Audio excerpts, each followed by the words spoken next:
റിസ്കിനെ സംബന്ധിക്കുന്ന കോസസിനെ പറ്റിയാണ് നമ്മൾ കണ്ടുപിടിക്കുന്നത്. 2 കോസസ് കഴിഞ്ഞു അല്ലേ? ഹ്യൂമൻ കോസസ് വരെയാണ് ടീച്ചർ പറഞ്ഞത്. മൂന്നാമത്തെ കോസ് അവർ പറഞ്ഞിരിക്കുന്നത് റിസ്ക് എറൈസിങ് ഫ്രം കോമ്പറ്റീഷൻ. അല്ലേ? കോമ്പറ്റീഷൻ എന്ന് പറഞ്ഞു കഴിഞ്ഞാൽ മത്സരം അല്ലെ. നമുക്കറിയാം വിപണിയിൽ അല്ലെങ്കിൽ മാർക്കറ്റിൽ നമുക്ക് ഒരു പ്രോഡക്റ്റിന് തന്നെ ഇഷ്ടം പോലെ ആരുണ്ട്, കോമ്പറ്റീറ്റർ ഉണ്ട്. ഇപ്പൊ നിങ്ങൾ 20 രൂപ റേഞ്ചിലുള്ള ഒരു സോപ്പ് വാങ്ങിക്കാൻ നമ്മൾ മാർക്കറ്റിൽ ചെന്നാൽ നമുക്ക് പല സോപ്പുകൾ വിപണിയിൽ അവൈലബിൾ ആണ് അല്ലെ. റെക്സോണയുണ്ട്, പിന്നെ സോപ്പിന്റെ എക്സാമ്പിൾ എന്നൊക്കെയാണ്. റെക്സോണയുണ്ട്, അതുപോലെ ലൈഫ് ബോയ് പ്ലസ് ഉണ്ട്, അല്ലെ സന്തൂർ ഉണ്ട്. അങ്ങനെ ആ റേഞ്ചിൽ വരുന്ന ഇഷ്ടംപോലെ കോമ്പറ്റീറ്റേഴ്സ് ഉണ്ട്.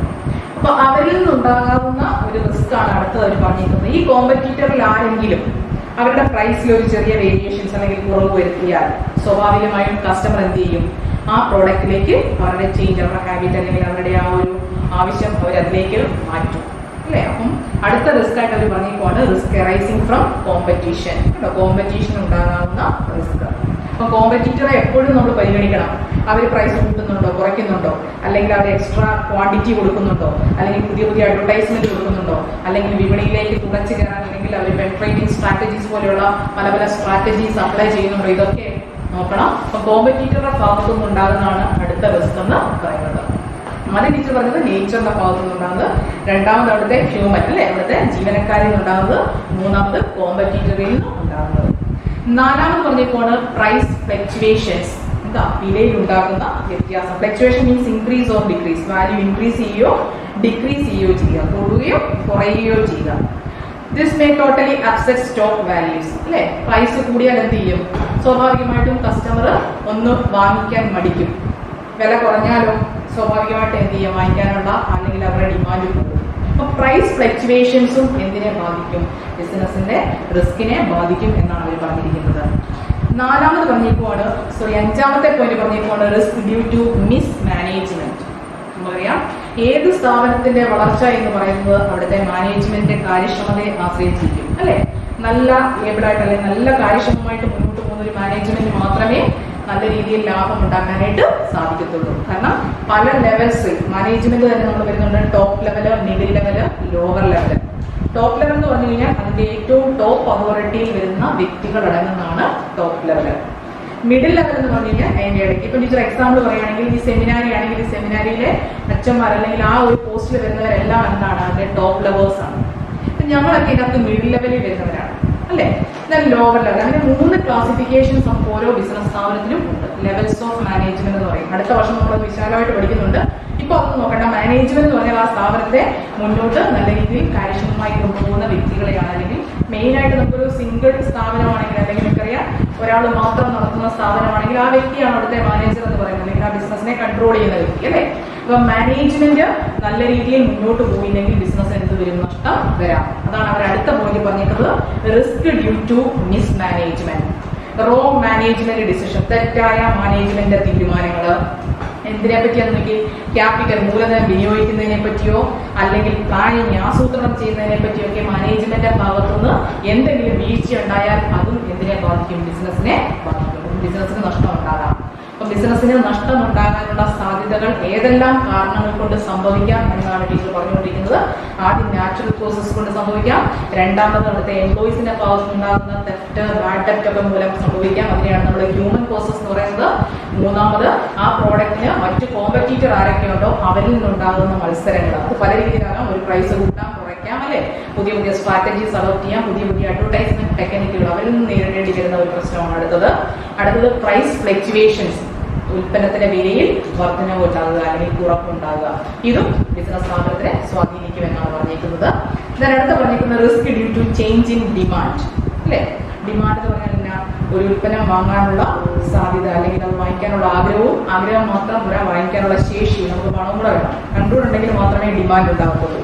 അപ്പൊ അടുത്ത അവർ പറഞ്ഞിരിക്കുകയാണ് risk may also arise due to changes in demand with depend upon likes and dislike അല്ലെ. മനുഷ്യന്റെ ആഗ്രഹങ്ങളും അവന്റെ അഭിലാഷങ്ങളും ഒക്കെ എന്ത് ചെയ്യും? ദിവസം ഇങ്ങനെ മാറിക്കൊണ്ടേ. നിങ്ങൾക്ക് തന്നെ അറിയാം, നമ്മൾ പഴയ ചില ഡ്രസ്സിലേക്കൊക്കെ പോകാറുണ്ട്. ഇപ്പം അതാ ട്രെൻഡ് എന്ന് പറയും അല്ലെ. അല്ലെങ്കിൽ മുടി നീട്ടി വളർത്തുക. അങ്ങനെ പല പല ചേഞ്ചസ് ആൻഡ് ഹാബിറ്റ്സിലൊക്കെ നമ്മൾ വ്യത്യാസം വരുത്തും. അപ്പൊ അങ്ങനെ ഡിമാൻഡും മാറിയാൽ എന്ത് ചെയ്യും? ആ പ്രോഡക്റ്റിനെ അത് ബാധിക്കും. അതാണ് അവർ പറഞ്ഞിരിക്കുന്നത് മനുഷ്യന്റെ ആഗ്രഹങ്ങൾ, അവന്റെ ലൈക്കുകൾ, ഡിസ്ലൈക്കുകൾ, സ്റ്റൈല്, ഫാഷൻസ്, ഇതിലൊക്കെ ഉണ്ടാകുന്ന വ്യത്യാസങ്ങൾ മൂലവും ഒരു സ്ഥാപനത്തിൽ നിന്നുണ്ടാകാം, നഷ്ടമുണ്ടാകാം. അപ്പോൾ റിസ്കിനെ സ്വാധീനിക്കുന്ന അടുത്ത ഘടകമാണ് അവർ പറഞ്ഞിരിക്കുന്നത് ഡിമാൻഡിൽ ഉണ്ടാകാവുന്ന ചേഞ്ചസ്.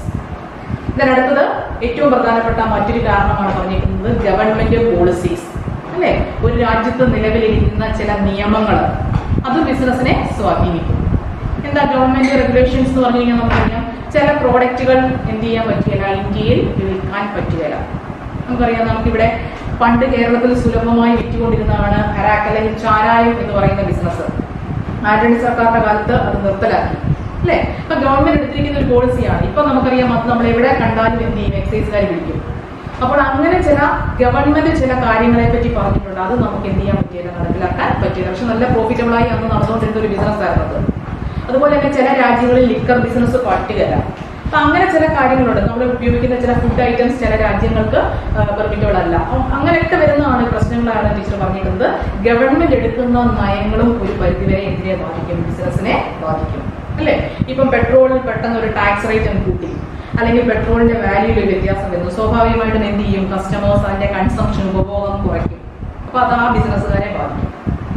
നിങ്ങൾക്കറിയാം, നമ്മുടെ ടാക്സിൽ ഉണ്ടാകുന്ന വേരിയേഷൻസ്, അല്ലെ? പണ്ടൊക്കെ എന്ന് പറഞ്ഞു കഴിഞ്ഞാൽ നമ്മൾ 14.5 വാറ്റ് കൊടുക്കുന്നു, പിന്നെ എക്സൈസ് ഡ്യൂട്ടി അങ്ങനെ ആയിരുന്നു. ഇപ്പൊ അങ്ങനെയല്ലേ, ഫ്ലാറ്റ് റേറ്റ് നമ്മുടെ കേന്ദ്രത്തിനും സംസ്ഥാനത്തിനും ഒക്കെ കൊടുക്കും. അപ്പം ഗവൺമെന്റ് എടുക്കുന്നതാണ് ഈ പോളിസിയിലെ ടാക്സ് റേറ്റ്, നമ്മുടെ എക്സ്ചേഞ്ച് റേറ്റിൽ ഉണ്ടാകുന്ന വ്യത്യാസം. ഇതൊന്നും നമ്മുടെ കൺട്രോളിലല്ല. അപ്പം ഗവൺമെന്റ് എടുക്കുന്ന ഈ പോളിസികളും എന്ത് ചെയ്യും, ഇങ്ങനെ ഉണ്ടാകുന്ന പോളിസികളും ബിസിനസിനെ ബാധിക്കും. അതാണ് അടുത്ത റിസ്ക് ആയിട്ട് അവർ പറഞ്ഞിരിക്കുന്നത് government policies. Government regulations, change in tax structure. Teacher പറഞ്ഞ പോയിന്റിലേക്ക് വരുവാണ്, ടാക്സ് സ്ട്രക്ചർ. നിങ്ങൾ പ്രതീക്ഷിച്ചോ, ഇനിയിപ്പോ ഈ നമ്മുടെ ഈ കൊറോണ എല്ലാം കഴിഞ്ഞു കഴിയുമ്പോൾ തന്നെ, ഈ കോവിഡ് എന്ന് പറയുന്ന ഈ ഒരു അസുഖം കഴിഞ്ഞതിന് ശേഷം ഗവൺമെന്റ് ടാക്സ് റേറ്റിൽ വളരെ വലിയ ചേഞ്ചസ് വരുത്തും. എന്നാലേ നമ്മുടെ എന്ത് ചെയ്യത്തുള്ളൂ, സാമ്പത്തിക സ്ഥിതി ഒന്ന് ഉയർത്താൻ പറ്റത്തുള്ളൂ. അപ്പോൾ ടാക്സ് റേറ്റ് ഇതുവരെ ഉണ്ടായിരുന്ന നമ്മൾ 28% നമ്മുടെ ആർക്ക് കൊടുക്കുന്നത്, നമ്മൾ ഹോം ടെക് പോലെയുള്ള, അല്ലെങ്കിൽ നമ്മൾ പറഞ്ഞിരിക്കുന്ന വലിയ ഡ്യൂറബിൾ ഗുഡ്സിനൊക്കെ ചാർജ് ചെയ്തിരുന്നെങ്കിൽ എന്ന് പറഞ്ഞു കഴിഞ്ഞാൽ നമ്മുടെ കാർഡ് പോലെയുള്ള വലിയ ലക്ഷറി പ്രോഡക്റ്റിനൊക്കെ ചാർജ് ചെയ്തിരുന്നെങ്കിൽ ഗവൺമെന്റ് ടാക്സ് സ്ട്രക്ചറിൽ ഇനിയും ചേഞ്ചസ് വരുത്തും. എന്നാലേ രാജ്യത്തിന്റെ സാമ്പത്തിക സ്ഥിതി ഉയർത്തിക്കൊണ്ടുവരാൻ പറ്റത്തുള്ളൂ, അല്ലെ? അപ്പൊ ഗവൺമെന്റിന് ഉണ്ടാകുന്ന ഈ പോളിസികളൊക്കെയും എങ്ങനെ ബാധിക്കും, ബിസിനസിനെ ബാധിക്കും. ലാസ്റ്റ് പോയിന്റ് അവർ പറഞ്ഞിരിക്കുന്നത് ഇന്റേണൽ ബിസിനസ് എൻവയോൺമെന്റ്. ബിസിനസിനകത്ത് തന്നെ സംഭവിക്കുന്ന ചില കാര്യങ്ങളാണ് റിസ്കിനെ സ്വാധീനിക്കുന്ന ഘടകങ്ങളാണ് അടുത്ത് പറഞ്ഞിരിക്കുന്നത്. അതായത് ആ ബിസിനസ് നടത്തിക്കൊണ്ടിരുന്ന വ്യക്തിയുടെ പേഴ്സണൽ ഫെയിലിയർ ഫ്രം ഡെത്ത്, അയാൾ മരിച്ചു പോവുക, അല്ലെങ്കിൽ അയാൾക്ക് ആക്സിഡന്റ് ഉണ്ടാകുക, അതുപോലെ തന്നെ അദ്ദേഹത്തിന് എന്തെങ്കിലും തരത്തിലുള്ള അസുഖങ്ങൾ ഉണ്ടാകുക, ഇതൊക്കെ എന്ത് ചെയ്യും, ബിസിനസിനെ സ്വാധീനിക്കും. അതൊരു പേഴ്സണൽ മാറ്റേഴ്സ് ആണ് പറഞ്ഞിരിക്കുന്നത്. അതുകൊണ്ടാണ് ഒരു ഇന്റേണൽ ബിസിനസ് എൻവയോൺമെന്റ് എന്ന് പറയുന്നത് ബിസിനസിനകത്ത് സംഭവിക്കുന്നതാണ്. ഇത്രയും കാര്യങ്ങളാണ് എന്തിനുണ്ടാകുന്ന റിസ്കിനെ സ്വാധീനിക്കുന്ന, അല്ലെങ്കിൽ റിസ്ക് ഉണ്ടാകാനുള്ള കാരണങ്ങൾ, കോസസ് ഓഫ് റിസ്ക്. എന്നൊക്കെയാണെന്ന് വെച്ച് കഴിഞ്ഞാൽ നാച്ചുറൽ കോസസ്, അത് മനുഷ്യൻ വിചാരിച്ചാൽ നിയന്ത്രിക്കാൻ പറ്റത്തില്ലാത്ത പ്രകൃതിയുമായി ബന്ധപ്പെട്ടുള്ള കാരണങ്ങൾ ബിസിനസ്സിന് നഷ്ടമുണ്ടാക്കാം. രണ്ടാമത് ടീച്ചർ പറഞ്ഞാണ് ഹ്യൂമൻ കോസസ്, അല്ലെ? അവിടുത്തെ ജീവനക്കാരുടെ ഭാഗത്തുനിന്നുണ്ടാകുന്ന അക്കൗണ്ടുകളിലും അതുപോലെ തന്നെ കണക്കുകളിലും പൈസകളിലും ഒക്കെ കാണിക്കുന്ന കൃത്രിമങ്ങളും, അതുപോലെ തന്നെ അവരുടെ ഭാഗത്തുനിന്നുണ്ടാകുന്ന മാൽ പ്രാക്ടീസസ് മൂലം ബിസിനസ്സിനുണ്ടാകാവുന്ന നഷ്ടം. അടുത്ത പോലെ കോമ്പറ്റീഷനിൽ നിന്നുണ്ടാകാവുന്ന റിസ്ക്, പിന്നെ ഉൽപ്പന്നത്തിന്റെ പ്രൈസിലുണ്ടാകുന്ന വേരിയേഷൻ. നമുക്കറിയാം, പ്രൈസ് ഫ്ലക്ച്വേഷൻ ഏറ്റവും കൂടുതൽ, അല്ലെങ്കിൽ പ്രൈസിൽ വ്യതിയാനം ഉണ്ടാകുന്നത് ഏറ്റവും കൂടുതൽ അഫക്ട് ചെയ്യുന്ന നമ്മുടെ ഒരു ഗുഡ്സ് ആണ് ഏത്, ഗോൾഡ് എന്ന് പറയുന്നത്. ഇന്ന് കാണുന്ന വിലയല്ല, നാളെ കാണുന്ന വിലയല്ല, അല്ലെ? ഏറ്റവും കൂടുതൽ ഫ്ലക്ച്വേറ്റ് ചെയ്യുന്ന ഒരു പ്രോഡക്റ്റ് ആണ്. അപ്പൊ ഇതൊക്കെ എന്ന് പറയുന്നതാണ് ബിസിനസ്സിനുണ്ടാകുന്ന കോസസ് എന്ന് പറയുന്നത്. ഗുഡ്സ് നമുക്ക് ഗോൾഡിന് അങ്ങനെ പറയാൻ പറ്റില്ല, കാരണം ഓരോ ദിവസത്തിൽ നമ്മൾ എന്ത് ചെയ്യുക, വാല്യൂ ഇൻക്രീസ് ചെയ്യുക, അല്ലെ? അത് പോസിറ്റീവായിട്ടാണ് പറയുന്നത് കടക്കാരെ സംബന്ധിച്ച്. പക്ഷെ നമ്മളെ സംബന്ധിച്ചത് നെഗറ്റീവാണ്. ഇച്ചിരി പ്രൈസ് ഫ്ലക്ച്വേഷൻ പറഞ്ഞതേ ഉള്ളൂ. ഇതൊക്കെയാണ് ബിസിനസിനെ, റിസ്കിനെ സ്വാധീനിക്കുന്ന കോസസ്. മാനേജ്മെന്റിന്റെ ഭാഗത്തുനിന്നുണ്ടാകുന്ന വീഴ്ച, മിസ്മാനേജ്മെന്റ്, പിന്നെ എന്താ പറയുന്നത്, മനുഷ്യന്റെ അല്ലെങ്കിൽ കൺസ്യൂമേഴ്സിന്റെ ടേസ്റ്റും ഹാബിറ്റും ചേഞ്ചസ്, അല്ലെങ്കിൽ അവരുടെ ഡിമാൻഡിൽ ഉണ്ടാകുന്ന വ്യത്യാസം, ഗവൺമെന്റ് ഇമ്പോസ് ചെയ്യുന്ന ചില പോളിസികൾ, ടാക്സ് സ്ട്രക്ചറിൽ ഉണ്ടാകുന്ന വ്യത്യാസം, ഇതൊക്കെയാണ് ഒരു ബിസിനസ്സിന് നഷ്ടം സംഭവിക്കാനുള്ള സാധ്യതകൾ, അല്ലെങ്കിൽ അതിന്റെ കോസസ്. കിട്ടിയോ? ദെൻ ലാസ്റ്റ് ഒരു പോർഷൻ കൊണ്ടാണ് നമ്മുടെ ആ ചാപ്റ്റർ തീരുന്നത്. ഒരു ബിസിനസ് സ്റ്റാർട്ട് ചെയ്യുമ്പോൾ നമ്മൾ എന്തെല്ലാം കാര്യങ്ങൾ പരിഗണിക്കണം? നമ്മൾ പറയാം, സ്റ്റാർട്ടിങ് ബേസിക് ഫാക്ടേഴ്സ്. ഒരു ബിസിനസ് നമ്മൾ സ്റ്റാർട്ട് ചെയ്യുമ്പോൾ പരിഗണിക്കേണ്ട ഫാക്ടേഴ്സ് എന്തെല്ലാം? ഇപ്പോൾ ടീച്ചർ പറഞ്ഞു നോക്കിയത് ബിസിനസ് റിസ്കും അതിനെ സംഭവിക്കുന്ന കോസസ്, എന്തെല്ലാം കാരണങ്ങൾ കൊണ്ടാണ് ബിസിനസ് റിസ്ക് സംഭവിക്കുന്നത്. ഇനി ഞാൻ ഞാൻ പറയാൻ പോകുന്നത് നമ്മളൊരു ബിസിനസ് തുടങ്ങുമ്പോൾ എന്തെല്ലാം ഫാക്ടേഴ്സ് കൺസിഡർ ചെയ്യണം. കുറേ വർഷങ്ങളായിട്ട് 8 മാർക്കിനെ ചോദിച്ചിരിക്കുന്ന ക്വസ്റ്റ്യൻ ആണ് ഫാക്ടേഴ്സ് അഫക്റ്റിംഗ് സ്റ്റാർട്ടിംഗ് ബിസിനസ്. ഒരു ബിസിനസ് തുടങ്ങുമ്പോൾ നമ്മൾ പരിഗണിക്കേണ്ട ഘടകങ്ങൾ എന്തെല്ലാം. അതിലെ ഒന്നാമത്തെ പോയിന്റ് പറയുന്നത് ഡിസ്കവർ എ ബിസിനസ് ഓപ്പർച്യൂണിറ്റി. നമ്മളൊരു ബിസിനസ് തുടങ്ങുന്നു, ഒരു സുപ്രഭാതത്തിൽ പെട്ടെന്ന് തുടങ്ങുമല്ല ചെയ്യുന്നത്. നമ്മൾ ആ ഐഡിയ എന്താണ്, അല്ലെങ്കിൽ ഏത് തരത്തിലുള്ള ബിസിനസ് തുടങ്ങണം എന്നതിനെ സംബന്ധിച്ചൊരു ഓപ്പർച്യൂണിറ്റി ആദ്യം നമ്മൾ എന്ത് ചെയ്യണം, കണ്ടെത്തണം, അവസരം കണ്ടെത്തണം. നമുക്കറിയാം നിലവിലില്ലാത്തതും എന്നാൽ കസ്റ്റമർക്ക് അല്ലെങ്കിൽ ഉപഭോക്താവിന് ഏറ്റവും അനുയോജ്യമായതും അവന് ന്യായമായ വിലയ്ക്ക് വാങ്ങിക്കാൻ പറ്റുന്നതുമായ ഏത് ഉൽപ്പന്നമാണ് ഇറക്കേണ്ടത്. അങ്ങനെ ഒരു പുതിയ ഐഡിയ അവൻ കണ്ടെത്തണം. അതാണ് ഒന്നാമത്തെ ഫാക്ടറായിട്ട് പറഞ്ഞിരിക്കുന്നത്. Discover A business opportunity. കേട്ടോ, ബിസിനസിന്റെ ഒരു അവസരം അവൻ കണ്ടെത്തുക. അതാണ് നമ്മൾ പരിഗണിക്കേണ്ട ഫസ്റ്റ് ഫാക്ടർ. പ്രൊമോട്ടർ. പ്രൊമോട്ടർ എന്ന് പറഞ്ഞാൽ ആരാണെന്നറിയോ? ബിസിനസ് തുടങ്ങാൻ മുൻകൈ എടുക്കുന്ന വ്യക്തിയെ നമ്മൾ വിളിക്കുന്ന പേരാണ് പ്രൊമോട്ടർ. ബിസിനസ് സ്റ്റാർട്ട് ചെയ്യുന്ന വ്യക്തിയെ വിളിക്കുന്ന പേരാണ് പ്രൊമോട്ടർ. പ്രൊമോട്ടർ എന്നാ ചെയ്യേണ്ടത്? Promoter first find out A business opportunity. അദ്ദേഹം ആദ്യം ചെയ്യേണ്ടത് ഒരു ബിസിനസിന്റെ അവസരം കണ്ടെത്തണം, ഓപ്പർച്യൂണിറ്റി കണ്ടെത്തണം. He can get this information from. കേട്ടോ, അവൻ ആ ഇൻഫർമേഷൻ എവിടെ നിന്നൊക്കെ കിട്ടാന്ന് പറയുന്നത് ന്യൂസ് പേപ്പറിൽ നിന്ന് കിട്ടാം. ചിലപ്പോൾ അല്ലേ, നമ്മൾ പറയത്തില്ലേ തേങ്ങ വീണപ്പോൾ അവർ തലയിൽ ബുദ്ധി ഉദിച്ചെന്ന് പറയുന്ന പോലെ തന്നെ ചിലപ്പോൾ നമ്മൾ അവിചാരിതമായി ഇരിക്കുന്ന സമയത്തായിരിക്കും നമുക്ക് ഇങ്ങനെ ബിസിനസ് തുടങ്ങിയിട്ടാം. അപ്പോൾ അവർ പറഞ്ഞിപ്പോൾ ഈ ഐഡിയ നമുക്ക് പലയിടത്തും കിട്ടാം. ന്യൂസ് പേപ്പറിൽ നിന്ന് കിട്ടാം, മാഗസിൻസിൽ നിന്ന് കിട്ടാം, മാർക്കറ്റ് സർവേ, മാർക്കറ്റിലൊക്കെ ചുമ്മാ ഇങ്ങനെ നടക്കുമ്പോൾ നമുക്ക് അങ്ങനെ നമുക്ക് ചില ഐഡിയാസ് ഉണ്ടാകാം. ദെൻ റിസർച്ച്, അന്വേഷണത്തിലൂടെ നമുക്ക് കിട്ടാം. എങ്ങനെ വേണമെങ്കിലും നമുക്ക് ആശയങ്ങൾ കിട്ടാം. ആദ്യം നമ്മൾ ചെയ്യേണ്ടത് പുതിയൊരു ബിസിനസ് അവസരം എന്താണെന്ന് കണ്ടെത്തണം. First step. ദെൻ രണ്ടാമത്തെ സ്റ്റെപ്പിലേക്ക് വരുമ്പോൾ ഇത് പഠിച്ചോണം. 8 മാർക്കിന് വർഷങ്ങളായി ചോദിക്കുന്ന ഒരു ക്വസ്റ്റ്യൻ ആണ്. വീണ്ടും ടീച്ചർ പറയുന്നത് ഇതിന്റെ സ്റ്റെപ്സ് വൈസ് ആയിട്ട് ആ ഓർഡറിൽ തന്നെ ഓർക്കണം. കേട്ടോ, ഏറ്റവും അവസാനത്തെ എഴുതുന്നത് ആദ്യം ഓപ്പർച്യൂണിറ്റി കണ്ടെത്തി. രണ്ടാമത്തെ നമ്മുടെ ഘടകമാണ് സൈസ് ഓഫ് ബിസിനസ്. ബിസിനസ്സിന് എന്തുമാത്രം വലിപ്പം വേണം, അല്ലെ? അത് പരിഗണിക്കുമ്പോൾ നമ്മുടെ ഈ പൈസ ഉണ്ടോ ഇല്ലയോ നോക്കണം. അതിലേക്കാണ് നമ്മൾ വരുന്നത്. രണ്ടാമത്തെ ഫാക്ടർ ആണ് size of business. The promoter has to decide about the size of business unit. Promoter ആണ്. പ്രൊമോട്ടർ ആരാന്ന് ടീച്ചർ പറഞ്ഞു? ബിസിനസ് തുടങ്ങാൻ മുൻകൈ എടുക്കുന്ന വ്യക്തിയെ നമ്മൾ വിളിക്കുന്ന പേരാണ് പ്രൊമോട്ടർ. അദ്ദേഹം എന്ത് ചെയ്യണം? ബിസിനസിന്റെ തുടങ്ങാൻ ഉദ്ദേശിക്കുന്ന ബിസിനസ് യൂണിറ്റിന്റെ സൈസ്, വലിപ്പം എത്ര വേണമെന്ന് തീരുമാനിക്കണം. He has to decide whether the business unit will be a small, medium or large. അദ്ദേഹം ആദ്യം പരിഗണിക്കേണ്ടത് നമ്മൾ പറഞ്ഞു ഓപ്പർച്യൂണിറ്റി കണ്ടെത്തി. രണ്ടാമത് ഞാൻ ഏത് ബിസിനസ് തുടങ്ങണം, എത്ര വലിപ്പം, ചെറുത് വേണോ വലുത് വേണോ അല്ലെങ്കിൽ മീഡിയം വേണോ. ഈ ചെറുത് വലുത് മീഡിയം എന്ന് നമ്മൾ മീൻ ചെയ്യുന്നത് അതിന്റെ പണത്തെയും അങ്ങനെ ആ ബിസിനസ് തുടങ്ങാൻ ആവശ്യമുള്ള ഫിനാൻസിനെയും അവിടെ നമ്മൾ ഉപയോഗിക്കുന്ന പ്ലാന്റ് ആൻഡ് മെഷീനറിയും ഉപയോഗിച്ചുകൊണ്ടാണ് ഇതിന്റെ വലിപ്പം പറയുന്നത്. കേട്ടോ, സൈസ് ചെറുത് വേണോ, മീഡിയം വേണോ, ലാർജ് വേണോ, അതാണ് അദ്ദേഹം തീരുമാനിക്കേണ്ട രണ്ടാമത്തെ ഫാക്ടർ. എന്നിട്ട് അദ്ദേഹം അതും ഡിസൈഡ് ചെയ്തു. അപ്പോൾ നമ്മളൊരു ബിസിനസ്സുകാരനായിട്ട് ചിന്തിച്ച് ആദ്യം നമ്മളൊരു ഓപ്പർച്യൂണിറ്റി കണ്ടെത്തി. അതെവിടെ നിന്നൊക്കെ നമുക്ക് ന്യൂസ് പേപ്പറിൽ നിന്ന് കിട്ടും, മാഗസീനിൽ കിട്ടും, അല്ലെങ്കിൽ റിസർച്ച് നടത്താമെന്ന് പറഞ്ഞു. രണ്ടാമത് ഈ ബിസിനസ്സിന് എന്തുമാത്രം വലിപ്പം വേണമെന്ന് നമ്മൾ ഡിസൈഡ് ചെയ്തു. ലാർജ് വേണോ, സ്മോൾ വേണോ, മീഡിയം വേണോ. ദെൻ മൂന്നാമതാണ് നമ്മൾ form of business ownership.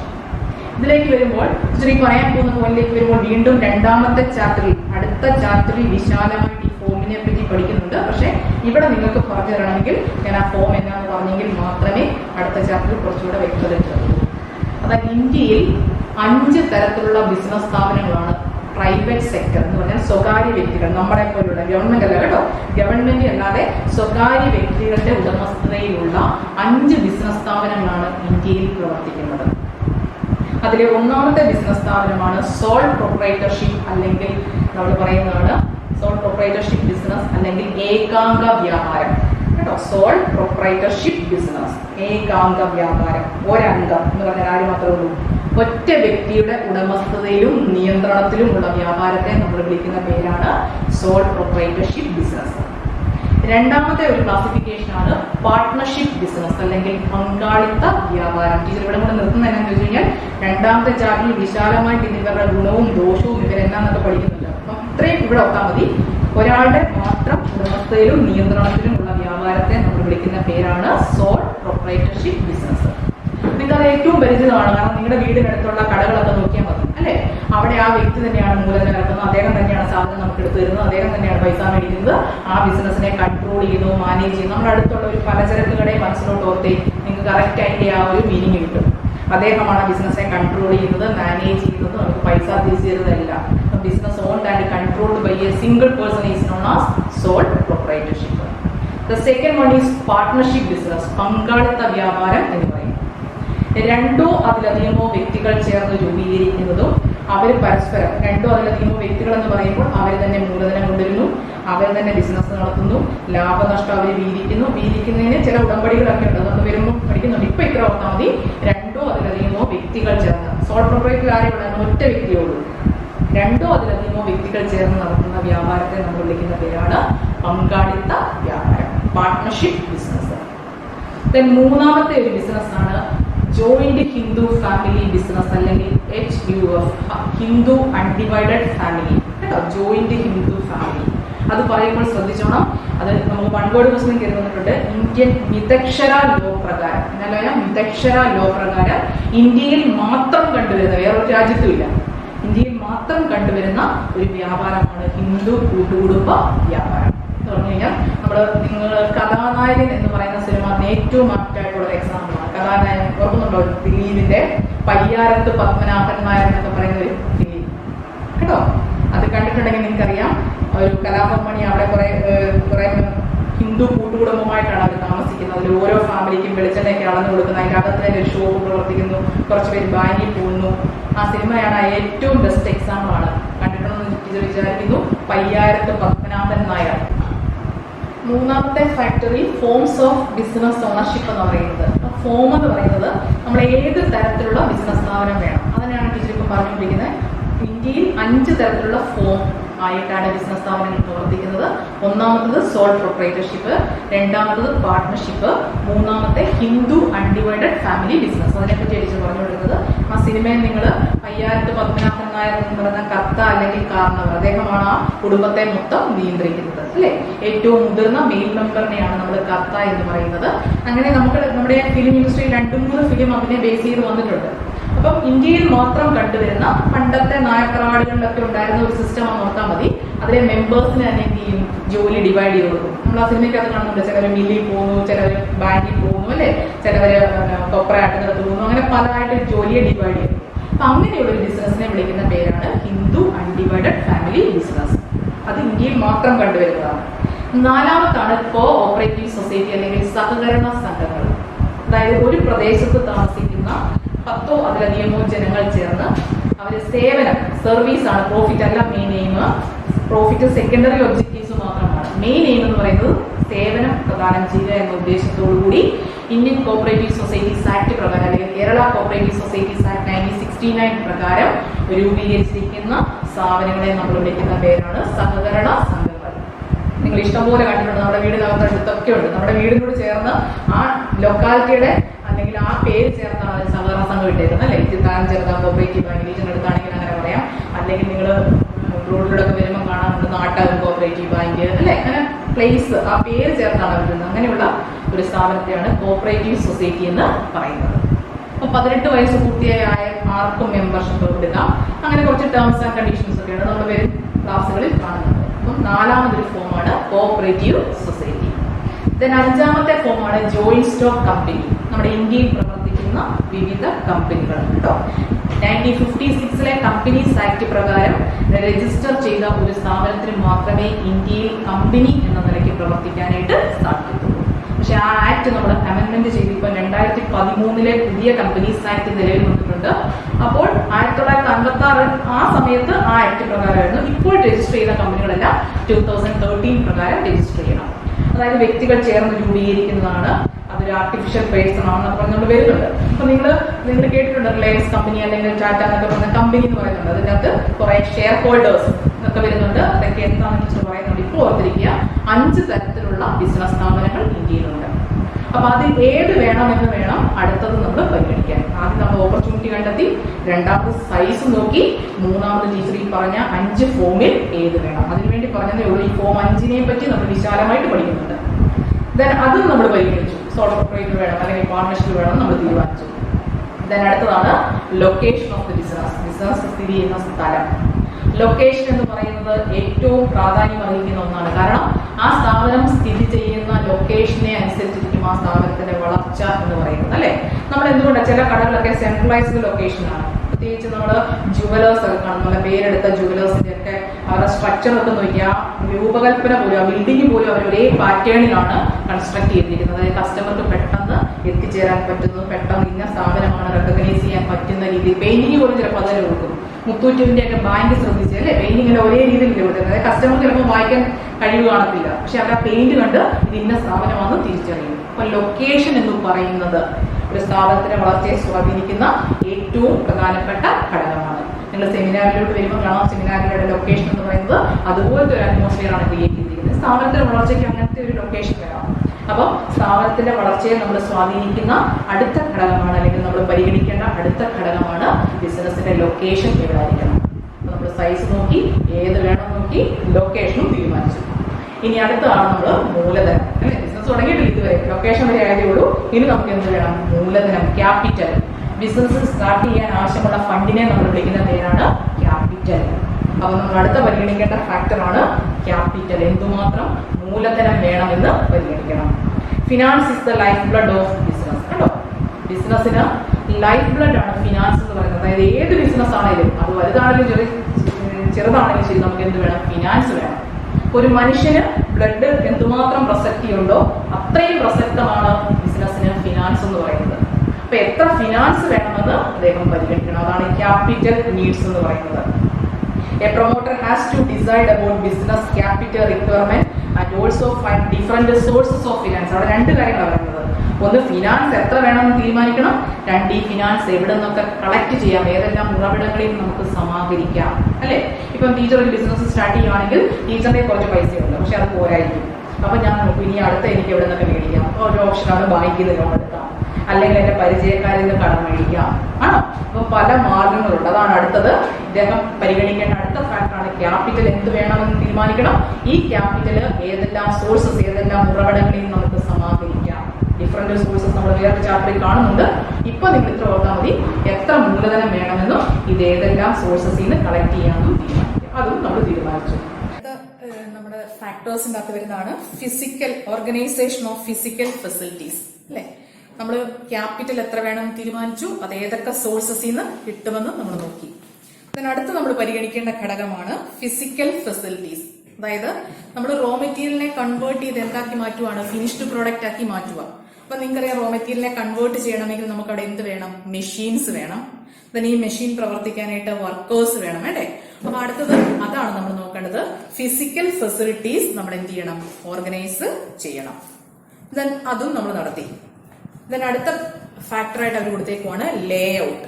Leh out എന്ന് പറഞ്ഞു കഴിഞ്ഞാൽ ഇത് നമ്മൾ എവിടെയാണ്, ഈ മെഷീൻ എവിടെയാണ് നമ്മൾ അറേഞ്ച് ചെയ്യേണ്ടത്, അല്ലെങ്കിൽ ഒരു പ്രൊഡക്ഷൻ നടത്തണമെങ്കിൽ ആ പ്ലാന്റ് നമ്മൾ എവിടെയായിരിക്കണം സെറ്റ് ചെയ്യേണ്ടത്, അതിനെ സംബന്ധിച്ച് തീരുമാനമെടുക്കുന്നതിനെ നമ്മൾ വിളിക്കുന്ന പേരാണ് ലേ out. Leh out means an arrangement of physical facilities. കണ്ടോ, ഈ ഫിസിക്കൽ ഫെസിലിറ്റീസിനെ നമ്മൾ അറേഞ്ച് ചെയ്യുന്നതിനെ വിളിക്കുന്ന പേരാണ് ലേ ഔട്ട്. ഫിസിക്കൽ ഫെസിലിറ്റിക്കകത്ത് എന്നൊക്കെ പറഞ്ഞു? മെഷീൻസ് പറഞ്ഞു, എക്യുപ്മെന്റ്സ് പറഞ്ഞു. ഈ എക്യുപ്മെന്റ്സിനെയും മെഷീൻസിനെയും എല്ലാം നമ്മൾ അറേഞ്ച് ചെയ്ത് വെക്കണം. ദെൻ ആ അറേഞ്ച് ചെയ്യാൻ ഏത് സ്പേസ് വേണം എന്നൊക്കെ നമ്മൾ തീരുമാനിക്കുന്നതിനെ വിളിക്കുന്ന പേരാണ് ലേ ഔട്ട് ഫിക്സ് ചെയ്യുക. അതും കഴിഞ്ഞു. ദെൻ അടുത്ത സ്റ്റെപ്പിലേക്ക് പോകുമ്പോൾ ഓർഗനൈസേഷൻ സ്ട്രക്ചർ എന്ന് പറയും. അതായത് ബിസിനസിന്റെ നമ്മൾ രണ്ടാമത്തെ ഫാക്ടറി പറഞ്ഞായിരുന്നു ടീച്ചർ, സൈസ് പറഞ്ഞു അല്ലെ. വലിപ്പം കൂടിയ അല്ലെങ്കിൽ വലിയ ബിസിനസ് സ്ഥാപനങ്ങളുണ്ട്, കൂടുതൽ വർക്കേഴ്സ് ജോലി ചെയ്യേണ്ടി വരുന്ന സ്ഥാപനങ്ങളുണ്ട്. ഇനി ചെറിയ ബിസിനസ് സ്ഥാപനമുണ്ട്, അപ്പൊ അതനുസരിച്ചുള്ള വർക്കേഴ്സും എക്യുപ്മെന്റ്സും ഒക്കെ മതി. അപ്പോൾ വലിയ ബിസിനസ് സ്ഥാപനമാണെങ്കിൽ നമ്മൾ അതിനെ എന്ത് ചെയ്യണം? പല ഡിപ്പാർട്ട്മെന്റുകളായി തരം തിരിക്കണം, പല വകുപ്പുകളായി തരം തിരിക്കണം. നിങ്ങൾക്കറിയാം, റെഗുലർ കോളേജിലോട്ടൊക്കെ നമ്മൾ പോകുമ്പോൾ ഒരു കോളേജ്, ആ കോളേജിനെ തന്നെ എന്ത് ചെയ്തിട്ടുണ്ട്? അവർ ഡിപ്പാർട്ട്മെന്റ് വൈസ് ക്ലാസിഫൈ ചെയ്തിട്ടുണ്ട് അല്ലെ. Commerce department, arts department, zoology department, അങ്ങനെ ഒരു വേർതിരിവുണ്ട്. ദെൻ ഇതുപോലെ തന്നെയാണ് അടുത്ത സ്ട്രക്ചർ അവർ പറഞ്ഞേക്കും, അല്ലെങ്കിൽ അടുത്ത ഫാക്ടറി പറഞ്ഞേക്കുവാണ് നമ്മൾ ഓർഗനൈസേഷൻ സ്ട്രക്ചർ. അതെല്ലാ സ്ഥാപനത്തിനും വേണമെന്നില്ല കേട്ടോ. ചെറിയ ബിസിനസ് സ്ഥാപനമാണെങ്കിൽ ആ ഒരു സ്ട്രക്ചർ ക്ലാസിഫിക്കേഷന്റെ ആവശ്യമില്ല. പക്ഷെ നമ്മൾ രൂപീകരിക്കുന്ന സ്ഥാപനത്തിന്റെ സൈസ് വളരെ കൂടുതലാണെങ്കിൽ a proper organisation structure is needed to conduct business smoothly and efficiently. കേട്ടോ, ബിസിനസ് സ്ഥാപനം നല്ല സ്മൂത്ത് ആയിട്ട് യാതൊരുവിധ തടസ്സങ്ങളും ഇല്ലാതെ വളരെ ഫംഗ്ഷൻ ചെയ്യണമെങ്കിൽ എന്ത് ചെയ്യണം എന്ന് പറയുന്നത്, അതിനെ സ്ട്രക്ചർ വൈസ് എന്ത് ചെയ്യണം? ക്ലാസിഫൈ ചെയ്യണം. ചിലപ്പോൾ അത് ഡിപ്പാർട്ട്മെന്റ് വൈസ് ആകാം, അല്ലെങ്കിൽ അത് അവർ ചെയ്യുന്ന പ്രവർത്തനത്തിന്റെ അടിസ്ഥാനത്തിലാകാം. മെയിൻലി ഡിപ്പാർട്ട്മെന്റ് വൈസ് ആണ്. പ്രൊഡക്ഷൻ ഡിപ്പാർട്ട്മെന്റ്, സെയിൽസ് ഡിപ്പാർട്ട്മെന്റ്, ഉൽപാദനമെല്ലാം നടത്താൻ വേണ്ടി ഒരു ഡിപ്പാർട്ട്മെന്റ്, ദെൻ വിൽപ്പനയും അനുബന്ധ സേവനങ്ങളും നടത്താൻ വേണ്ടി വരണം, പിന്നെ അവിടുത്തെ ഫിനാൻസ് കൈകാര്യം ചെയ്യാൻ വേണ്ടി ഒരു ഡിപ്പാർട്ട്മെന്റ്. അങ്ങനെ പല സ്ട്രക്ചർ വൈസ് ക്ലാസിഫൈ ചെയ്യണോ വേണ്ടയോ എന്ന് തീരുമാനിക്കുക. അതാണ് ചെയ്യേണ്ട അടുത്ത ഫാക്ടർ. അപ്പൊ ടീച്ചർ ആ ഫാക്ടർ ഒന്നുകൂടെ പറയാം. ആദ്യം നമ്മൾ ബിസിനസ് ഓപ്പർച്യൂണിറ്റി കണ്ടെത്തി, രണ്ടാം നമ്മൾ ബിസിനസിന്റെ സൈസ് ലാർജ് വേണോ സ്മോൾ വേണോ മീഡിയം വേണോ എന്ന് തീരുമാനിച്ചു. മൂന്നാമത്തെ ഫാക്ടർ നമ്മൾ ഏത് ബിസിനസ് സ്ഥാപനം, ഏത് form, that means soul proprietor വേണോ, പാർട്ട്ണർഷിപ്പ് വേണോ, ഹിന്ദു അൺഡിവൈഡഡ് ഫാമിലി വേണോ, അല്ലെങ്കിൽ ജോയിന്റ് സ്റ്റോക്ക് കമ്പനി വേണോ എന്നുള്ള 5 ക്ലാസിഫിക്കേഷൻസ്, കോപ്പറേറ്റീവ് സൊസൈറ്റി വേണോ എന്ന് നമ്മൾ തീരുമാനിച്ചു. ദെൻ അടുത്തതിന് ശേഷം നമ്മൾ ബിസിനസിന്റെ ലൊക്കേഷൻ, അത് സ്ഥിതി ചെയ്യുന്ന സ്ഥലം എവിടെയായിരിക്കണം എന്ന് തീരുമാനിച്ചു. പിന്നെ ബിസിനസ് സ്റ്റാർട്ട് ചെയ്യാൻ നമുക്ക് എന്തുമാത്രം മൂലധനം വേണം, അത് ഏതൊക്കെ സോഴ്സസിൽ നിന്ന് നമുക്ക് കളക്ട് ചെയ്യാമെന്ന് തീരുമാനിച്ചു. ദെൻ അടുത്ത ഫാക്ടറാണ് നമുക്ക് റോ മെറ്റീരിയലിനെ ഫിനിഷ്ഡ് പ്രോഡക്റ്റ് ആയി കൺവേർട്ട് ചെയ്യണമെങ്കിൽ അല്ലെങ്കിൽ പരിവർത്തനം ചെയ്യണമെങ്കിൽ നമുക്കറിയാം മെഷീൻസ് വേണം, ദെൻ അവിടെ എംപ്ലോയീസ് വേണം അല്ലെ. അതിനുള്ള ഫിസിക്കൽ ഫെസിലിറ്റി എത്ര വേണമെന്ന് നമ്മൾ തീരുമാനിച്ചു. ദെൻ ഈ പറഞ്ഞിരിക്കുന്ന മെഷീൻസിനെയും എക്യുപ്മെന്റ്സിനെയും നമ്മൾ എങ്ങനെ സിസ്റ്റമാറ്റിക് ആയിട്ട് അറേഞ്ച് ചെയ്യണമെന്ന് തീരുമാനിക്കുന്നതിനാണ് ലേ ഔട്ട് എന്ന് പറയുന്നത്. ദെൻ അടുത്തതാണ് പറഞ്ഞേക്കുന്നത് ഓർഗനൈസേഷന്റെ വലുപ്പം അനുസരിച്ച് വേണമെങ്കിൽ നമുക്ക് ഇതിനെ എന്ത് ചെയ്യാം, സ്ട്രക്ചർ വൈസ് ക്ലാസിഫൈ ചെയ്യാം. അടുത്ത നമ്മുടെ 6ാമത്തെ ഫാക്ടറാണ് ഓർഗനൈസേഷൻ ഓഫ് ഫിസിക്കൽ ഫെസിലിറ്റീസ്. അതായത് റോ മെറ്റീരിയലിനെ നമ്മൾ ഫിനിഷ്ഡ് പ്രോഡക്റ്റ് ആയിട്ട് കൺവേർട്ട് ചെയ്യണം അല്ലെ. അങ്ങനെ അസംസ്കൃത പദാർത്ഥങ്ങളെ ഫിനിഷ്ഡ് പ്രോഡക്റ്റ് ആയിട്ട് മാറ്റണമെങ്കിൽ നമുക്ക് അവിടെ എന്ത് വേണം, മെഷീൻസ് വേണം, എക്യുപ്മെന്റ്സ് വേണം, ദെൻ ലേബേഴ്സ് വേണം. അപ്പം ഇതൊക്കെ എത്ര വേണമെന്ന് നമ്മൾ തീരുമാനിക്കുന്നതിനെയാണ് ഓർഗനൈസേഷൻ ഓഫ് ഫിസിക്കൽ ഫെസിലിറ്റി എന്ന് പറയുന്നത്. ദെൻ അടുത്തതാണ് നമ്മൾ ലേ ഔട്ട് എന്ന് പറഞ്ഞു കഴിഞ്ഞാൽ ഈ എക്യുപ്മെന്റ്സിനെയും മെഷീൻസിനെയും നമ്മൾ സിസ്റ്റമാറ്റിക് ആയിട്ട് എന്ത് ചെയ്യണം, എവിടെ വേണം അറേഞ്ച് ചെയ്യണമെന്ന് തീരുമാനിക്കുക. ഫിസിക്കൽ ഫെസിലിറ്റീസ് ആയ മെഷീൻസ്, എക്യുപ്മെന്റ്സിനെയൊക്കെ നമ്മൾ അറേഞ്ച് ചെയ്യുന്നതിനെയാണ് ലേ ഔട്ട് എന്ന് പറയുന്നത്. അപ്പം ഒരു ബിസിനസ് സ്റ്റാർട്ട് ചെയ്യുമ്പോൾ നമ്മൾ ലേ ഔട്ടും ഫിക്സ് ചെയ്തു. മെഷീൻസ് എവിടെ സെറ്റ് ചെയ്യണം, എക്യുപ്മെന്റ്സ് എവിടെ വെക്കണം എന്നൊക്കെ നമ്മൾ അതും സെറ്റ് ചെയ്തു. ദെൻ അടുത്തതാണ് ഓർഗനൈസേഷന്റെ വലുപ്പം അനുസരിച്ച് നമ്മൾ അതിന് സ്ട്രക്ചർ ക്രിയേറ്റ് ചെയ്യണം. അതായത് പല ഡിപ്പാർട്ട്മെന്റുകളായിട്ടോ ഡിവിഷനുകളായിട്ടോ നമുക്കതിനെ തരംതിരിക്കാം. ഡിപ്പാർട്ട്മെന്റ് എന്ന് പറഞ്ഞു കഴിഞ്ഞാൽ ഒരേ സ്വഭാവമുള്ള പ്രവർത്തനങ്ങളെല്ലാം ഒരു വകുപ്പിലേക്ക് മാറ്റുക. പ്രൊഡക്ഷനുമായി ബന്ധപ്പെട്ട കാര്യങ്ങളെല്ലാം പ്രൊഡക്ഷൻ ഡിപ്പാർട്ട്മെന്റ്, ദെൻ സെയിൽസുമായി ബന്ധപ്പെട്ട കാര്യങ്ങളെല്ലാം സെയിൽസ് ഡിപ്പാർട്ട്മെന്റ്, ആ ബിസിനസ് സ്ഥാപനത്തിന്റെ ഫിനാൻസ് കൈകാര്യം ചെയ്യാൻ വേണ്ടി ഫിനാൻസ് ഡിപ്പാർട്ട്മെന്റ്, ഓരോ ഡിപ്പാർട്ട്മെന്റിലേക്കും അനുയോജ്യമായ ജീവനക്കാരെ തെരഞ്ഞെടുക്കാൻ വേണ്ടി ഹ്യൂമൻ റിസോഴ്സ് HR ഡിപ്പാർട്ട്മെന്റ്. അത് വലിയ സ്ഥാപനങ്ങളിലേ ഉള്ളൂ കേട്ടോ, ചെറിയ സ്ഥാപനങ്ങൾ അങ്ങനെ ഒരു ഡിപ്പാർട്ട്മെന്റ് ഒന്നും കാണത്തില്ല. അതാ ടീച്ചർ പറഞ്ഞ സൈസ് അനുസരിച്ചാണ് നമ്മൾ അടുത്ത സ്ട്രക്ചർ മെയിൻറ്റെയിൻ ചെയ്യുന്നത്. ഓർഗനൈസേഷൻ സ്ട്രക്ചർ ബിസിനസ് സ്ഥാപനത്തെ പല വകുപ്പുകളായിട്ടോ ഡിവിഷനുകളായിട്ടോ തരംതിരിക്കുക. അങ്ങനെ തരംതിരിക്കാനും നമ്മൾ തീരുമാനിച്ചു. ദെൻ അടുത്തതാണ് മാൻ പവർ റിക്വയർമെന്റ്സ് അല്ലെ.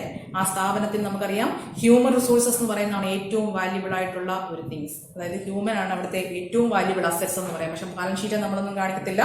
എങ്കിലും ഹ്യൂമൻ റിസോഴ്സ് എത്ര വേണമെന്ന് തീരുമാനിക്കണം. അത് നിങ്ങൾക്കറിയാം ആ സ്ഥാപനത്തിന്റെ നേച്ചർ അനുസരിച്ച് ജീവനക്കാരുടെ എണ്ണത്തിലും എന്ത് വരും, വ്യത്യാസം വരാം അല്ലെ. അപ്പോൾ അതാണ് അടുത്ത പോയിന്റ് അവർ പറഞ്ഞിരിക്കുന്നത്, മാൻ പവർ റിക്വയർമെന്റ്സ്. എത്ര ജീവനക്കാർ ആ സ്ഥാപനത്തിൽ വേണം, ക്യാഷ്യറായിട്ട് എത്ര പേര് വേണം, മാനേജറായിട്ട് എത്ര പേര് വേണം, ക്ലറിക്കൽ ജോലി ചെയ്യാൻ എത്ര പേര് വേണം, ഇനി പിയോൺ പോസ്റ്റ് ലോവർ ലെവൽ ജോലി ചെയ്യാൻ എത്ര പേര് വേണം എന്നൊക്കെ ഡിസൈഡ് ചെയ്യുക. That is manpower requirements. അതും തീരുമാനിച്ചു. ദെൻ അടുത്ത പ്രോസസ്സാണ് registration. It is not compulsory. നമുക്കറിയാം രജിസ്ട്രേഷൻ കമ്പൽസറി അല്ല എന്ന് പറയുമ്പോഴും നമ്മൾ സോൾ പ്രൊപ്പറേറ്റർഷിപ്പ് ബിസിനസ്സിന് മാത്രമേ ആ ഒരു ഓപ്ഷൻ കൊടുത്തിട്ടുള്ളൂ കേട്ടോ. ഏകാംഗ വ്യാപാരം, നമ്മുടെ അടുത്തുള്ള വേണമെങ്കിൽ നാളെ എനിക്ക് വേണമെങ്കിൽ ഒരു പെട്ടിക്കട തുടങ്ങാം, അവിടെ എനിക്ക് രജിസ്ട്രേഷൻ വേണ്ട. പക്ഷേ ഞാനൊരു പാർട്ട്ണർഷിപ്പ് ബിസിനസ് ആണ് തുടങ്ങുന്നതെങ്കിൽ, അല്ലെങ്കിൽ ഒരു കോപ്പറേറ്റീവ് സൊസൈറ്റി ആണ് തുടങ്ങുന്നതെങ്കിൽ, അല്ലെങ്കിൽ ഒരു കമ്പനിയാണ് തുടങ്ങുന്നതെങ്കിൽ എന്ത് വേണം, രജിസ്ട്രേഷൻ വേണം. അപ്പൊ അതാണ് അടുത്ത പോയിന്റ്. അപ്പൊ നമ്മൾ ഫോംസ് ഓഫ് ബിസിനസ് ഓർഗനൈസേഷനകത്തെ എല്ലാത്തിനും രജിസ്ട്രേഷൻ വേണ്ട. പക്ഷെ ചില ബിസിനസ്സുകൾക്ക് എന്ത് വേണം, രജിസ്ട്രേഷൻ വേണം. നിങ്ങൾ കണ്ടിട്ടുണ്ടായിരിക്കും കോപ്പറേറ്റീവ് സൊസൈറ്റിയുടെ പേരിനോട് ചേർത്ത് ലിമിറ്റഡ് എന്ന് പറഞ്ഞിട്ട് അവർ നമ്പർ കൊടുത്തിട്ടുണ്ട്. ക്ലിപ്തം, ചിലത് ക്ലിപ്തം എന്നാണ് എഴുതിയിരിക്കുന്നത്, ചിലത് ലിമിറ്റഡ് LTD എന്ന് കൊടുത്തിട്ടുണ്ട്. അതായത് രജിസ്റ്റർ ചെയ്തെങ്കിൽ മാത്രമേ കോപ്പറേറ്റീവ് സൊസൈറ്റിക്ക് പ്രവർത്തിക്കാൻ പറ്റത്തുള്ളൂ. അതുപോലെ തന്നെ കമ്പനികൾക്കും എന്ത് കൊടുത്തിട്ടുണ്ട്, ഈ പറഞ്ഞിരിക്കുന്ന ലിമിറ്റഡ് ചേർത്ത് കൊടുത്തിട്ടുണ്ട് കേട്ടോ. അപ്പൊ അതൊക്കെ രജിസ്റ്റർ ചെയ്യണം. അതാണ് അടുത്ത process. Registering a new business is very important step കേട്ടോ. സ്ഥാപനം രജിസ്റ്റർ ചെയ്യുക എന്നുള്ളതാണ് അടുത്ത factor. Registration is not compulsory but it is beneficial. Partnership business, ഞാനും വേറൊരാളുടെ ബിസിനസ് ചെയ്യാണ്, ലാഭനഷ്ടം തുല്യമായിട്ട് വീതിക്കാന്ന് പറഞ്ഞു. ബിസിനസ് അങ്ങോട്ട് മുന്നോട്ട് പോയി നല്ല ലാഭം വന്നപ്പോൾ ഞാൻ പറയണ പറ്റുകയില്ല, എനിക്ക് കൂടുതൽ പോർഷൻ തരണം. അപ്പൊ അവിടെ എന്തുണ്ട്, അവിടെ ഡിസ്പ്യൂട്ട്, തർക്കങ്ങളും പ്രശ്നങ്ങളും ഒക്കെ ഉണ്ടാകും. അപ്പൊ അതൊന്നും ഉണ്ടാകാതിരിക്കാൻ വേണ്ടിയാണ് നമ്മൾ രജിസ്റ്റർ ചെയ്യുന്ന സമയത്ത് എങ്ങനെ വീതിക്കണം എന്നൊക്കെ പറയും കേട്ടോ. അതുകൊണ്ടാണ് രജിസ്ട്രേഷൻ എന്നുള്ളൊരു ഫാക്ടറും നമ്മൾ പരിഗണിക്കണം. ദെൻ അടുത്ത പോയിന്റിലേക്ക് വരുമ്പോൾ രജിസ്ട്രേഷൻ കഴിഞ്ഞ് നമുക്ക് എന്ത് ചെയ്യാം, ബിസിനസ് സ്റ്റാർട്ട് ചെയ്യാം അല്ലെ. Then starting the business. After registration the promoter can launch the business. കണ്ടോ, രജിസ്ട്രേഷൻ കഴിഞ്ഞതിന് ശേഷം അദ്ദേഹത്തിന്റെ രജിസ്ട്രേഷൻ കഴിഞ്ഞതിന് ശേഷം എന്ത് സ്റ്റാർട്ട് ചെയ്യാം, ബിസിനസ് സ്റ്റാർട്ട് ചെയ്യാം. Then he brings together the physical facilities, start the production process. കണ്ടോ, ബിസിനസ് ലോഞ്ച് ചെയ്തതിനു ശേഷം എന്താണോ അദ്ദേഹം ആ ഐഡിയയിൽ അയാൾ ഇംപ്ലിമെന്റ് ചെയ്യുകയാണ്. പുതിയൊരു പ്രോഡക്റ്റ് ആണെങ്കിൽ പ്രോഡക്റ്റ് നിർമ്മിക്കുന്നു, അതല്ല സർവീസ് ആണെങ്കിൽ സർവീസ് പ്രൊവൈഡ് ചെയ്യുന്നു. ദെൻ അടുത്തതാണ് ടാക്സ് പ്ലാനിങ്. അതോടുകൂടി നമ്മുടെ ഫാക്ടറി കഴിയുകയാണ്. ടാക്സ് പ്ലാനിങ് എന്ന് പറഞ്ഞാൽ നിങ്ങൾക്കറിയാം, ബിസിനസ് സ്ഥാപനത്തിൽ നിന്ന് കിട്ടുന്ന പ്രോഫിറ്റിന്റെ ഒരു ഭാഗം നമ്മൾ ആർക്ക് കൊടുക്കണം, ഗവൺമെന്റിന് കൊടുക്കണം. ഗവൺമെന്റ് ഏറ്റവും പ്രധാനപ്പെട്ട വരുമാന മാർഗമാണ് ടാക്സ്. അവിടെ ഇങ്ങനെ വരാമെന്ന് ഞാൻ തീർന്നോ? അല്ല, ടാക്സ് പ്ലാനിങ് പറഞ്ഞില്ല, ഞാനൊക്കെ ബ്രദർ നിർത്തിയതാണ്. നമ്മുടെ ബിസിനസ് സ്റ്റാർട്ട് ചെയ്യുമ്പോൾ നമ്മൾ പരിഗണിക്കേണ്ട അവസാനത്തെ ഘടകമാണ് ടാക്സ് പ്ലാൻ ചെയ്യുക അല്ലെ. ടാക്സ് എന്ന് പറഞ്ഞാൽ എന്താ, നികുതി. ഗവൺമെന്റിന് നമ്മുടെ ലാഭത്തിന്റെ ഒരു നിശ്ചിത പോർഷൻ ടാക്സ് കൊടുക്കണം. അത് നമ്മുടെ വരുമാനത്തെ ആശ്രയിച്ചാണ്. ഇപ്പോഴൊന്നും നിങ്ങൾ പഠിക്കേണ്ട, ടാക്സിന് ഓരോ റേഞ്ച് അവർ കൊടുത്തിട്ടുണ്ട്. 10 ലക്ഷം രൂപ വരെ വരുന്ന ഒരു ഇത്ര സ്ലാബ് സിസ്റ്റം കേട്ടോ. 30% കൊടുക്കണം, 20% അങ്ങനെ ഒരു റേറ്റ് ഒക്കെ കൊടുത്തിട്ടുണ്ട്. അതൊന്നും വേണ്ട. നമ്മൾ പരിഗണിക്കേണ്ട അടുത്ത ഘടകമാണ് ടാക്സ് പ്ലാൻ ചെയ്യുക. ഗവൺമെന്റ് ഏറ്റവും പ്രധാനപ്പെട്ട വരുമാന മാർഗമാണ് ടാക്സ്. ഈ കൊടുക്കുന്ന ടാക്സ് ഉപയോഗിച്ചുകൊണ്ടാണ് ഗവൺമെന്റ് നമ്മുടെ രാജ്യത്ത് പലതരത്തിലുള്ള പുരോഗമന പ്രവർത്തനങ്ങളും നടത്തുന്നത്. The promoter has to decide about tax liability. കണ്ടോ, അദ്ദേഹം എന്ത് പരിഗണിക്കണം, നമ്മുടെ ബിസിനസ് സ്റ്റാർട്ട് ചെയ്യുന്ന വ്യക്തി നമ്മുടെ ടാക്സ് ബാധ്യതയും കൂടെ പരിഗണിക്കണം. Tax liability should not be avoided. ടാക്സിനെ നമുക്ക് എന്ത് ചെയ്യാൻ പറ്റുകയില്ല, ഒഴിവാക്കാൻ പറ്റുകയില്ല. But it can be minimised. പക്ഷെ നമുക്കതിനെ എന്ത് ചെയ്യാം, മിനിമൈസ് ചെയ്യാം ബൈ ബെറ്റർ മാനേജ്മെന്റ്. കേട്ടോ, നല്ല രീതിയിലുള്ള മാനേജ്മെന്റോടുകൂടി നമുക്ക് ഈ ടാക്സിനെ എന്ത് ചെയ്യാം, മിനിമൈസ് ചെയ്യാം. പക്ഷെ അവോയ്ഡ് ചെയ്യാൻ പറ്റില്ല. അപ്പൊ അതും നമ്മൾ പരിഗണിക്കണം. ഇത്രയും ഫാക്ടേഴ്സ് വേണം ഒരു ബിസിനസ് സ്റ്റാർട്ട് ചെയ്യുന്നതിന് മുമ്പ് ഒരു വ്യക്തി പരിഗണിക്കാൻ. ദെൻ അതോടുകൂടിയാണ് നമ്മുടെ ചാപ്റ്റർ തീരുന്നത്. ടീച്ചർ ഒന്നുകൂടെ റിവൈസ് ചെയ്ത് കൺക്ലൂഡ് ചെയ്യാം. ആദ്യം നമ്മൾ ഹ്യൂമൻ ആക്ടിവിറ്റീസിനെ പറ്റി പഠിച്ചു, economic, non economic. Then economic ആക്ടിവിറ്റീസിനെ 3ആയിട്ട്, ബിസിനസ്, പ്രൊഫഷൻ, എംപ്ലോയ്മെന്റ്. ദെൻ ഇവ തമ്മിലുള്ള ഡിഫറൻസസ് ടീച്ചർ പറഞ്ഞു. വീണ്ടും നമ്മൾ ബിസിനസ്സിലേക്ക് മാത്രം വന്നപ്പോൾ ബിസിനസിനെ 2ആയിട്ട്, ഇൻഡസ്ട്രി, കൊമേഴ്സ്. ദെൻ ഇൻഡസ്ട്രിയെ 3ആയിട്ട്, പ്രൈമറി, സെക്കൻഡറി, ടെർഷ്യറി. ദെൻ പ്രൈമറിയെ വീണ്ടും 2ആയിട്ട്. എന്നൊക്കെയായിരുന്നു പ്രൈമറിക്കകത്ത് വന്നാണ് ജെനറ്റിക് ഇൻഡസ്ട്രിയും അതുപോലെ തന്നെ എക്സ്ട്രാക്റ്റീവ് ഇൻഡസ്ട്രിയും. പിന്നെ നമ്മൾ പറഞ്ഞ അടുത്ത പോർഷനാണ് സെക്കൻഡറി ഇൻഡസ്ട്രി, 2ആയിട്ട്, മാനുഫാക്ചറിങ്ങും കൺസ്ട്രക്ഷനും. Then tertiary. പിന്നെ അവിടെ നമ്മൾ നോക്കിയതാണ് ഇൻഡസ്ട്രിയും കൊമേഴ്സ് വരും. കൊമേഴ്സ് എന്ന് പറഞ്ഞു കഴിഞ്ഞാൽ നമ്മുടെ സാധനങ്ങളോ സേവനങ്ങളോ കൈമാറ്റം ചെയ്യുന്നതുമായി ബന്ധപ്പെട്ടുണ്ടാകുന്ന തടസ്സങ്ങൾ, ഹിൻഡ്രൻസസ് അവോയ്ഡ് ചെയ്യുന്ന എല്ലാ പ്രോസസ്സിനെയും നമ്മൾ വിളിക്കുന്ന പേരാണ് കൊമേഴ്സ്. അതിനെ 2ആയിട്ടാണ് സ്പ്ലിറ്റ് ചെയ്യുന്നത്, ട്രേഡും ഓക്സിലറീസ് ടു ട്രേഡും. ദെൻ ഓക്സിലറീസ് ടു ട്രേഡ് എന്ന് പറഞ്ഞാൽ ട്രേഡിനെ സഹായിക്കുന്ന ഈ ഹിൻഡ്രൻസസ് അവോയ്ഡ് ചെയ്യുന്ന ഘടകങ്ങൾ അല്ലെ. അതിൻ്റെ അകത്ത് നമ്മൾ കണ്ടാണ് ഏതൊക്കെയായിരുന്നു, ട്രാൻസ്പോർട്ടേഷന്, കമ്മ്യൂണിക്കേഷന്, warehousing, then banking, insurance. Then ട്രേഡിനെ 2ആയിട്ട് ക്ലാസിഫൈ ചെയ്യുന്നു. എന്നൊക്കെയായിരുന്നു, ഇന്റേണൽ ട്രേഡും എക്സ്റ്റേണൽ ട്രേഡും. ഇന്റേണൽ ട്രേഡിനെ വീണ്ടും 2ആയിട്ട് സ്പ്ലിറ്റ് ചെയ്യുന്നു. ഏതൊക്കെയായിരുന്നു, ഹോൾസെയിൽ ട്രേഡും റീറ്റെയിൽ ട്രേഡും. എക്സ്റ്റേണൽ ട്രേഡ് അല്ലെങ്കിൽ നമ്മുടെ ഫോറിൻ ട്രേഡിനെ 3ആയിട്ട് ക്ലാസിഫൈ ചെയ്തിരിക്കുന്നു, import trade, export trade, entry port trade. പിന്നെ ടീച്ചർ അവിടെ പഠിപ്പിച്ചൊരു പോർഷനാണ് ബിസിനസ് ഒബ്ജക്റ്റീവ്സ് അല്ലെ, ബിസിനസിന്റെ ലക്ഷ്യങ്ങൾ എന്തെല്ലാം. ദെൻ അവിടെ ഒരു 6 പോയിന്റ് ടീച്ചർ പറഞ്ഞിട്ടുണ്ട്. ദെൻ അത് കഴിഞ്ഞ് പഠിപ്പിച്ച പോർഷനാണ് ബിസിനസിന്റെ റിസ്ക്കും what are the causes of risk. Then നമ്മളിപ്പോൾ ലാസ്റ്റ് പോർഷൻ നിർത്തിയിരിക്കുന്നത് ഒരു ബിസിനസ് സ്റ്റാർട്ട് ചെയ്യുമ്പോൾ നമ്മൾ പരിഗണിക്കേണ്ട ഫാക്ടേഴ്സ്. ടീച്ചർ ഇതിന്റെ എല്ലാം ക്വസ്റ്റ്യൻസ് തരും, അത് നിങ്ങൾ ആൻസർ ചെയ്തിട്ട് സെൻഡ് ചെയ്യണം.